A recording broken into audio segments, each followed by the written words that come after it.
Most folks are busy chasing the same tired SUV names, but I've been around enough lots to know the real steals are the ones hiding in plain sight. These rigs aren't flashy or overhyped. They're the quiet workhorses you'll be glad you snagged before everyone else catches on. Hey guys, this is Scott from CarlandTV, and it's time to slide into the driver's seat, 'cause today, I'm laying out the SUVs nobody's talking about, but everybody should be driving. These are some straight-up hidden gems that punch way above their weight without burning a hole in your wallet. But first, do me a quick favor.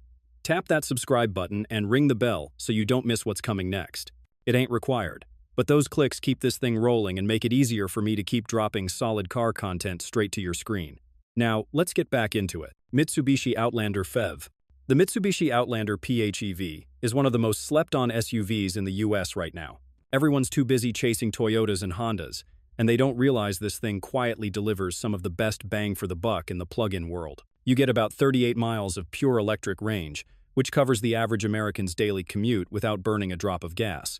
And when you do hit the road for a long haul, the gas motor kicks in and gives you over 420 miles of total range.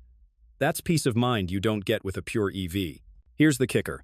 This is the only plug-in SUV sold in the US that actually lets you DC fast charge. It uses a CHAdeMO port, so you can juice it up from 0 to 80% in under 40 minutes. That's huge when you're on the move and don't want to sit around for hours. The cabin? Way nicer than people give it credit for. You've got 3 rows. Though let me be clear, that back row is kid-only territory. Still, it's great for families who need flexibility. Now, for the driving feel, it's not a sports car, but the all-wheel drive system is solid, and with the twin-motor setup, you've got plenty of torque right off the line. Mitsubishi also backs it with a 10-year or 100,000-mile powertrain warranty, which gives me confidence telling customers this thing will go the distance. Honestly, it's the kind of rig I recommend to folks who want practicality, fuel savings, and a little future-proofing without paying Tesla money. Toyota Corolla Cross Hybrid. Let me put it this way. The Toyota Corolla Cross Hybrid is the SUV nobody takes seriously until they drive it. Folks hear Corolla and think of a cheap rental car, but this hybrid setup flips that script. It's packing Toyota's 5th-gen hybrid system, and with the all-wheel drive models, you're looking at an honest 42 miles per gallon combined. That's Prius numbers in an SUV body, and you don't even have to plug it in. Just gas up and go. Size-wise, it's perfect for city living. You've got a compact footprint that's easy to park in tight spots, but it still offers just over 21 cubic feet of cargo space behind the seats. Fold those down, and you can haul way more than you'd expect. Families appreciate the backseat legroom too, and Toyota doesn't skimp on safety here. Every Corolla Cross Hybrid comes standard with Toyota Safety Sense 3, which means adaptive cruise, lane tracing assist, and automatic emergency braking are baked in. So, is it a rocket? No. You've got 196 horsepower total, which is enough to merge confidently and get around town without stressing. The hybrid powertrain is smooth, and the EAWD system adds confidence when the weather gets ugly. Plus, you've got Toyota reliability backing the whole deal. Between the track record of their hybrid batteries and the resale value these rigs hold, I've got no problem telling buyers this one makes sense. It's not flashy, but it's that steady, no-nonsense SUV that'll quietly save you money every single day. Mazda CX-30 Turbo. Here's one that slips under just about everybody's radar, the Mazda CX-30 Turbo. Most folks come in thinking Toyota, Honda, or maybe Subaru, but when I toss them the keys to a CX-30 Turbo, they walk away grinning.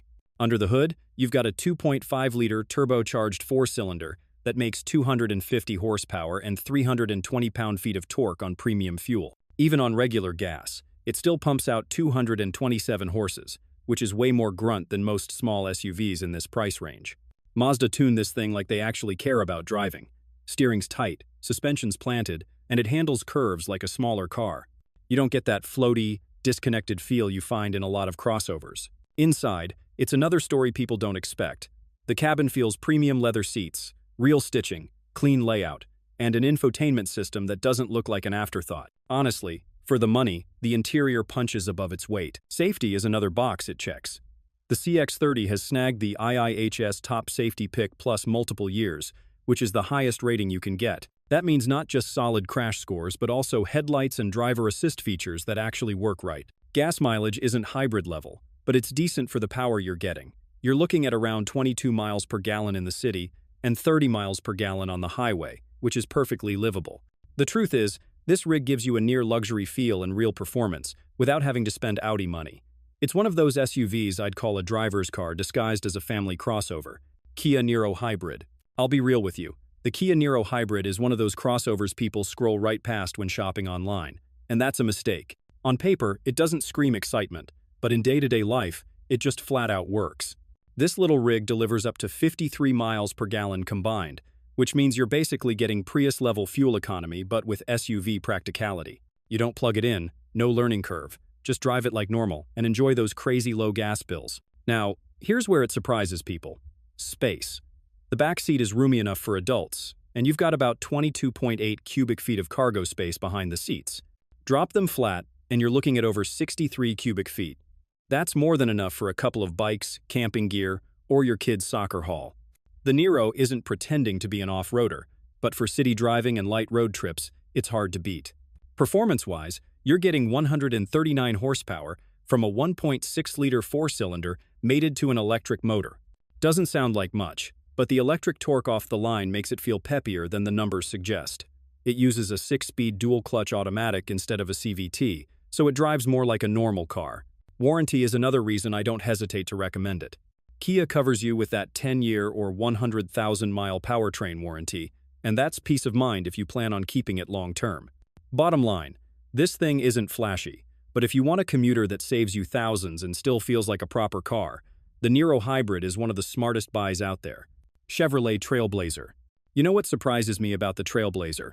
It's one of those crossovers that looks small on the lot, but the second you open it up and fold those seats down, you're staring at over 54 cubic feet of space. That's groceries, sports gear, even a couple of weekend bags with room left for the dog. It's a clever package, and Chevy nailed the bigger inside than outside trick.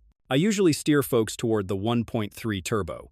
It's not a monster, but 155 horsepower and 174 pound-feet of torque feel lively enough around town. Pair that with the 9-speed automatic on the all-wheel drive models, and you've got a setup that feels way less strained than the smaller 1.2. Gas mileage is another win, hitting the low 30 seconds on the highway if you're easy on the pedal. The cabin is straightforward, nothing fancy, but everything you need is there.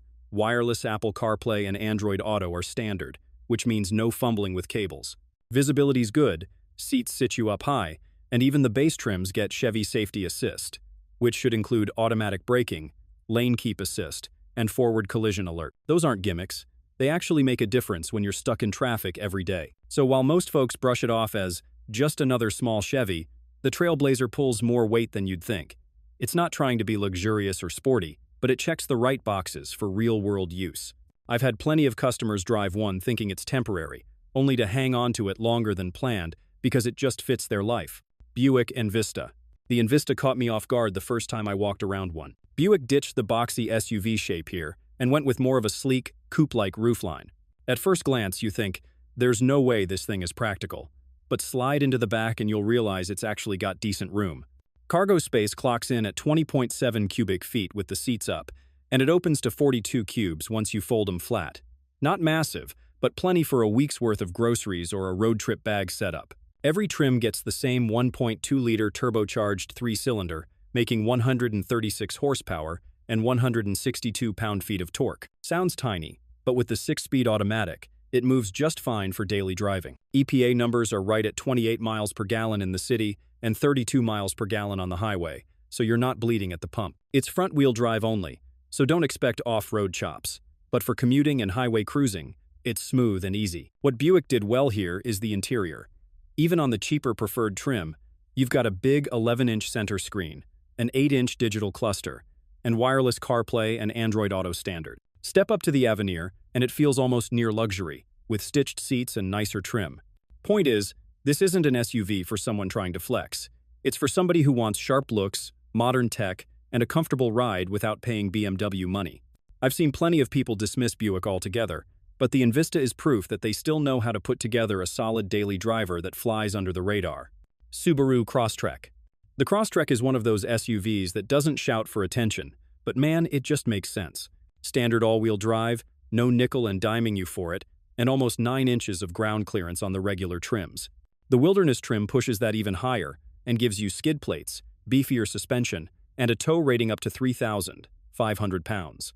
That's legit capability in a small footprint. Now, here's what I tell folks in the showroom. Skip the 2 if you can and grab the 2.5. It's still a 4-cylinder, but you get 182 horsepower instead of 152, and that difference is noticeable when you're merging or hauling a load. Mileage is respectable too, about 26 miles per gallon in the city and 33 miles per gallon on the highway on the 2.5, and a touch higher if you stick with the base engine. Not hybrid numbers, but fair for a rig with all-wheel drive standard. Inside, it's straightforward and easy to live with.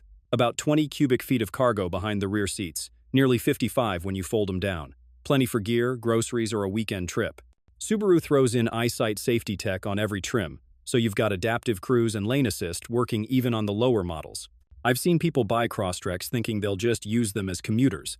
Then a year later, they're camping, towing, and hitting trails they never thought they would.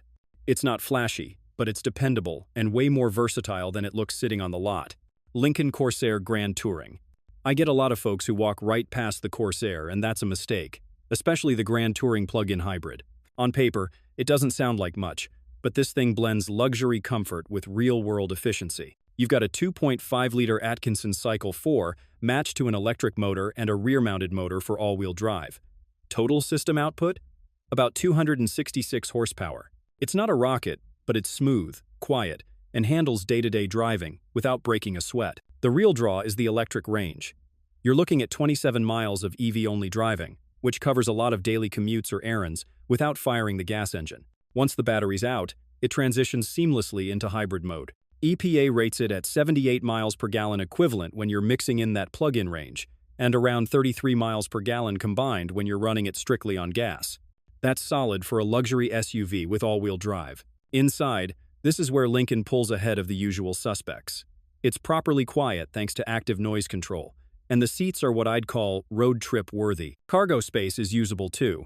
It's around 26 cubic feet behind the seats, and about 57 with them folded. Tech is handled by Lincoln's Sync 4 system on a crisp 13.2-inch screen, with wireless CarPlay and Android Auto standard. Safety's covered with adaptive cruise, lane centering, and automatic emergency braking, all included. What I like about the Corsair Grand Touring is that it doesn't make you choose between luxury and practicality. You can run errands in EV mode all week, then hit the interstate on gas for a road trip without thinking twice. For folks wanting a quiet, comfortable SUV that saves money at the pump, this one's way more capable than people realize.